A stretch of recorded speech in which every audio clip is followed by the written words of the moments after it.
Hey everyone, it's Ben Hardy here, and in today's video, we're going to be talking about leasing and how leasing could potentially be your best option in today's car market. Before we get into the video though, as always, if you're going to save time and money the next time you purchase a car, link to my car buying guide in the description down below. And if you want to see more content like this, I recommend you subscribe because I post videos every single day. Let's get into it. First off, we need to talk about what leasing actually is, and to properly explain this, we need to talk about traditional financing. So with a traditional finance loan, what you're basically doing is using someone else's money to pay for a car that you want today because you don't have enough cash on hand. And it's pretty simplistic with the whole process. You basically go in, you purchase a car, and then you say, hey, I'm going to have this third party pay for the car, and then I am going to pay off that third party over a set period of time with set payments. And then once I'm done paying off that third party, I will then be the owner of the car. And so this third party owns the car while you're paying that off. And obviously the third party does charge you a fee, i.e. interest, to basically own the car and, well, not only own the car, but front the cash for you to be able to buy the car right away. And that's just traditional financing. Pretty straightforward, and it's just a very linear situation. Leasing, on the other hand, is not nearly as straightforward. There are a lot of similarities. So just like with traditional financing, there is a third-party company that is buying the vehicle for you. But instead of you basically paying that third party off over a set period of time and then owning the vehicle at the end, you're instead renting the vehicle from this third party. And what the third party says to you is, hey, here's the deal. We are purchasing the car for this amount of money. This is what you have decided with the party that you're purchasing it from, i.e. a dealer.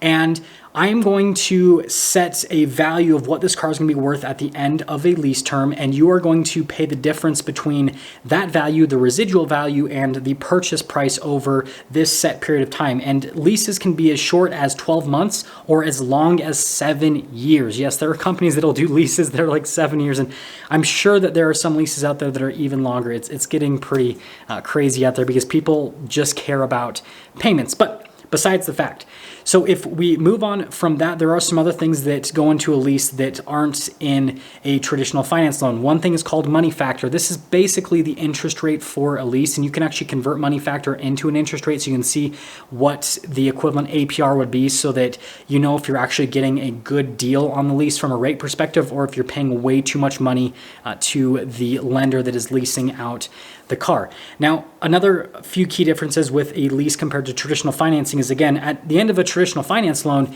you own the car outright and that's it. So you can choose to keep the car or sell it once you have it paid off, and again, pretty linear situation.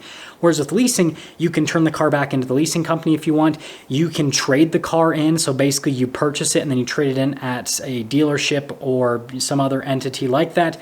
Or you can choose to buy the car from the leasing company for that set value that they set at the beginning of the lease, i.e. the residual value. And again, it used to be that straightforward, those three different options, but things have been muddied a little bit, and I'll kind of talk about that later in this video. But what you need to know for this beginning part is that there are a lot of similarities between leasing and traditional financing, but obviously there's also a lot of differences as well. So the key takeaway from the first segment of the video is whether you do traditional financing or leasing, you don't own the car. The lending institution owns the car.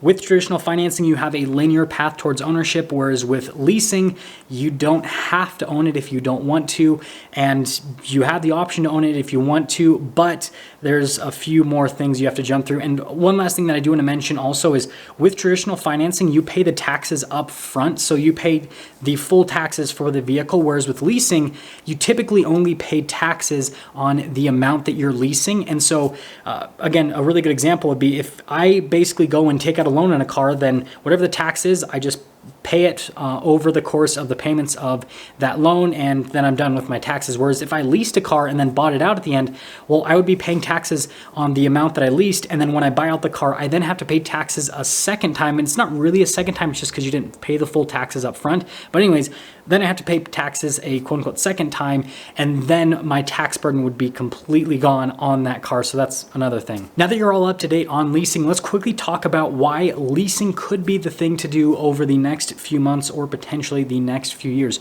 So in previous videos, I've talked about how the car market has been steadily declining, especially with trade-ins and with wholesale values. Retail values aren't necessarily showing the same declines as wholesale and trade-in values, but they are on the decline. And so what this means for you as a consumer is we are in a market again where if you purchase a vehicle, it's going to lose value. And this is where leasing can come into play because again, you are basically taking all of the risk and putting it off onto a third party. Because let's say that you go and lease a car and let's say that the value just absolutely plummets, like it's way below that set residual value at the end of the lease. Well, guess what you get to do? You get to just wipe off your hands and walk away, and the leasing company then has to deal with selling that heavily depreciated vehicle. And so again, that is a huge benefit of leasing, is the fact that you can just walk away. Whereas if you had taken out a traditional finance loan on that car, well, if it lost a ton of value, then you have to sell it at a massive loss. And so you are the one that is taking the risk, even though the lender's technically taking on a lot of risk because they're the ones who paid for the car, right? Unless you decide to get your car repossessed, you're going to be the one that has to take that financial hit at the end of the day. And so with the rapid decline in car values, I think that leasing could be something that would work out for certain situations. And here are the situations that I think that it would work best. So first off, luxury cars. Now, this has been something that's pretty standard across the industry over like the last few decades, and that is just taking out leases on luxury cars because in a normal market, luxury cars depreciate a massive amount and everyone knows that. And so that's why a lot of people will lease these luxury cars because it allows them to have a payment that first off is typically lower than a payment that you'd have with traditional financing on a vehicle.